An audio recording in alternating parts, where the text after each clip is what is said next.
So என்னுடைய ஆப்பில் வந்து 10 ரூபாயிலேருந்தே தங்கம் வாங்கிக்க முடியும். இப்போ டீ குடிக்கிற காசு யாருனாலும் தங்கம் வாங்கிக்கலாம். இன்ஃபேக்ட் நான் ரியலாகவே இப்போ நம்ம பேசிக்கிட்டு இருக்கிற டைம்லேயே ஆட்டோ டிரைவர்ஸ்லேருந்து இந்த ரோடை க்ளீன் பண்ணுவாங்களே மிட் நைட்டில் வந்து அந்த சென்னை கார்பரேஷனில் ஒர்க் பண்ணுற மக்கள் வரைக்கும் நம்மளோட ஆப்பை யூஸ் பண்ணிகிட்டு இருக்காங்க. அது மூலயமா அவங்களால அன்னைக்கு இந்த இவங்களுக்குலாம் வந்து படிக்காசுமாக தான் வரும். ஒரு நாளைக்கு ஒரு அமௌண்ட்டுன்னு வருது.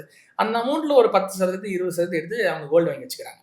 இதை அக்யூமுலேட் ஆகிட்டே வரும், மில்லிகிராமில் ஆட் ஆகிட்டே வருது. அவங்களுக்கு கொஞ்சம் கொஞ்சமாக ஆட் பண்ணி ஃபைனலாக 1 கிராம் வந்ததுக்கப்புறம் அவங்களால ஃபிசிக்கலாக ஆர்டர் பண்ணி இந்த மாதிரி கோல்டு காயினா நாங்கள் அவங்க வீட்டுக்கே டெலிவரி பண்ணுறோம்.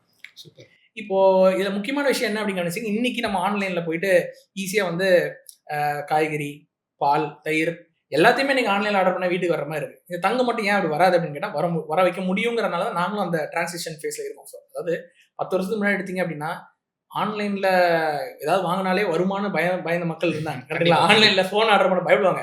விம்பார் வந்துடும்டா, இல்லை செங்கல் வந்துடும், நமக்கு வேண்டாம் அப்படின்னு சொல்லி கடைகளில் வாங்கிட்டு இருந்தாங்க. ஆனால் இப்போ இன்னைக்கு ட்ரெண்டே மாறிடுச்சு. ரியல் வேர்ல்டுல 100 ஃபோன் விற்கிதுன்னா அதில் 80 ஃபோன் ஆன்லைனில் விற்கிற ஃபோன் தான். 20% தான் ஆஃப்லைனில் சேல்ஸ் நடக்குது. இப்போதான் வர்த்தகம் மாறிடுச்சு.